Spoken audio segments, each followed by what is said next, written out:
The IREDE Foundation works with children that are amputated and those with disabilities and their families to help them live limitless and independent lives. Today we have a town hall meeting of different stakeholders where we are talking on promoting inclusive budgeting for education for children with disabilities.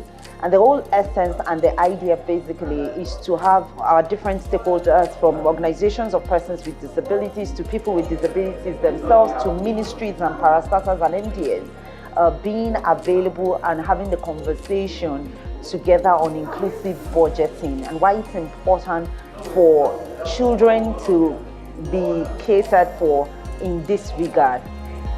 I want to commend the IREDE Foundation for hosting this inclusive budgeting conversation. I would also like to thank the Disability Rights Fund for their generous support and continuous commitment to advocate for equal rights and full participation of children with disabilities through organizations of persons with disabilities like the IREDE Foundation. We realized that some parents couldn't afford an education for their children. Even those that could afford an education, sometimes they get into the schools and then they are declined access to the school because of their disability. So something as simple as a ramp is not available.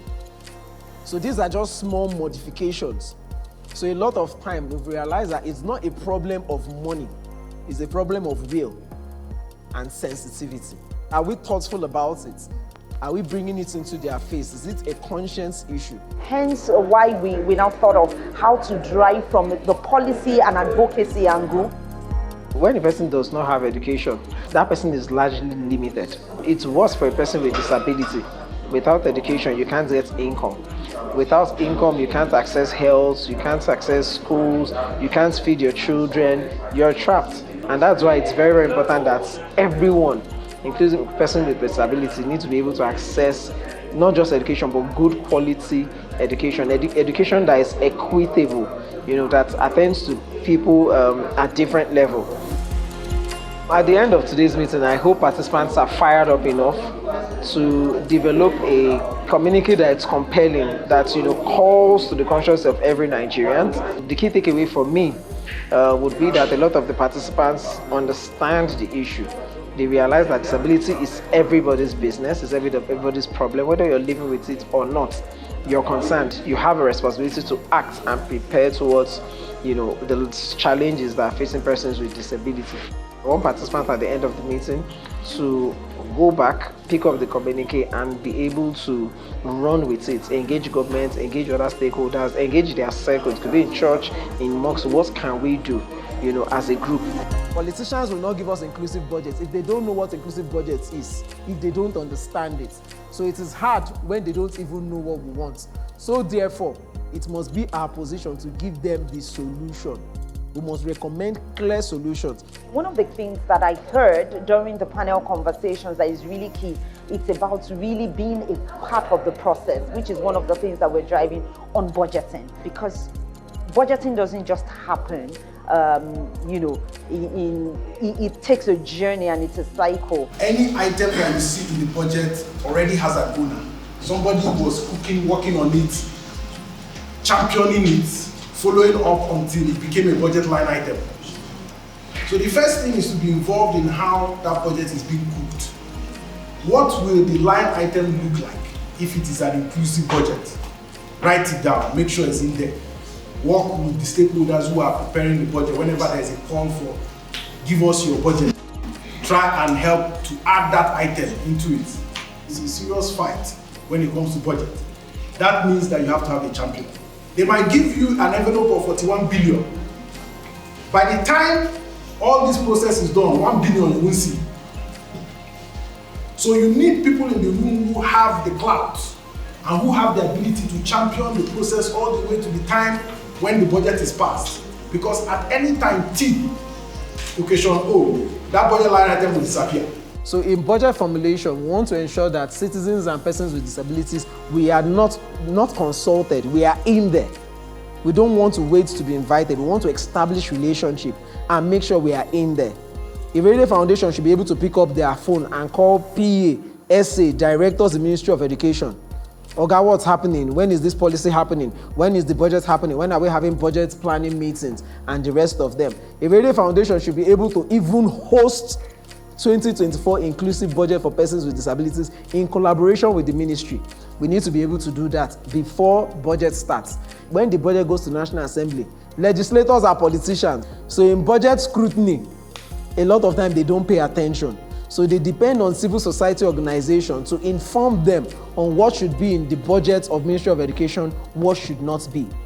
So do we have a champion as persons with disability in the National Assembly that can speak for us?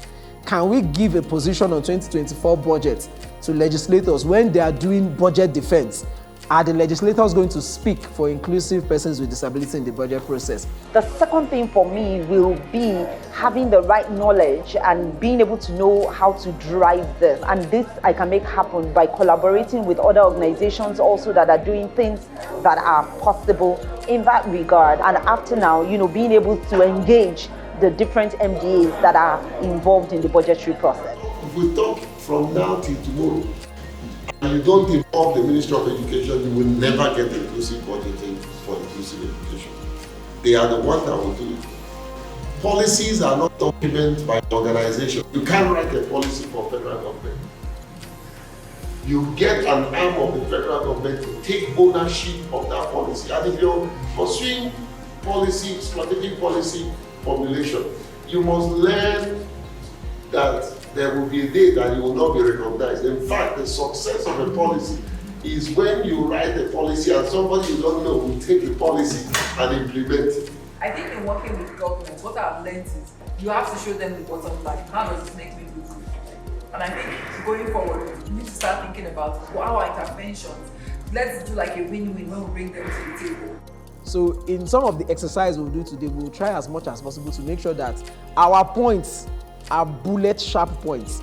We need to be precise. You need to be tangible. So group 1 will do improving the implementation of inclusive education policy. And then we can get all this table together. Group 2. Who are in the field of working with persons with disability, you must know the provision of the act. So that you can just carry others along, Yes, so that they don't feel like they're left out. CSO should get more involved in the implementation. Some of the policy, they will be like, these people are making too much noise. Let's even take a look at what is going on.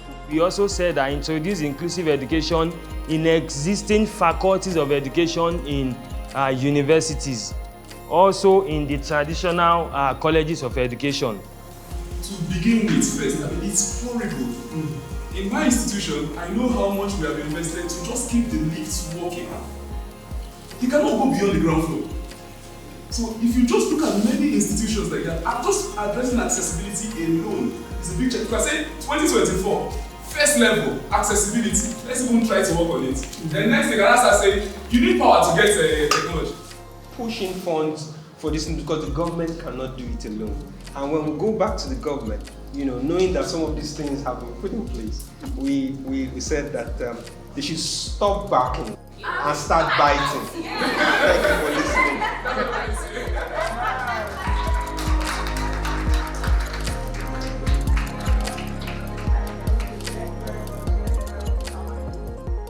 One of the things I said, if I'm leaving this hall with, I want action plans, not from us, not from the IREDE Foundation, but from every individual that was present. And we achieved that.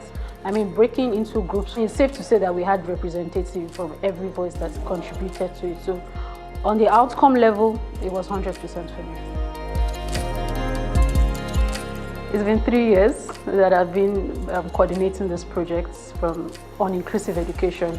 And personally, it's kind of sense of fulfillment that we've gotten to this point, from being on the field to having conversations around it with key stakeholders. It just shows that there's so much work to do, and I'm excited about what this Connect has birthed for the foundation and other opportunity areas for the other NGOs as well that we're here. Immediate action is going by every contribution, taking everything together, fleshing it out, and using that as an advocacy.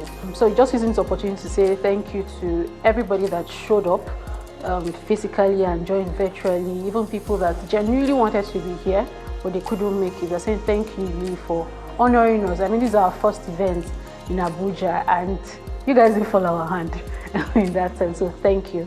I also want to say thank you to my team, the programs department team that I work with. I'm here representing them, but they are the guys behind the scene. They made this happen. So it's kudos to us. There's so much more work to be done, and just shows that we have the capacity to do much more than this. So thank you. At the end of the day, I hope this group can be a very, very strong magnet to pull in other groups and other sectors, other civil society organizations, social influencers to be able to speak on this issue. It can become a movement for inclusive budgets, inclusive education for persons with disabilities. Treating a person with disability with pity doesn't help them to be better. We actually need to support and give them their rights that belongs to them. And today, one of the key things also that I've learned is we have gone beyond equality to equity. And now it's no longer even talking about equity, but justice, making sure that we, literally break down the barriers. The government cannot do it alone. The CSOs cannot do it alone. We need each other to be able to do it. Where the NOA, where the government cannot get into, the CSOs can gather. There's always room for synergy. There's always room for collaboration, because when we come together, we'll be able to do more. With that, I leave you with this call to action. Let us not just talk about inclusion. Let us live it. Let us breathe it. Most importantly, let us budget for it. And together, we will mainstream disability inclusive budgeting for the betterment of all our children. Thank you.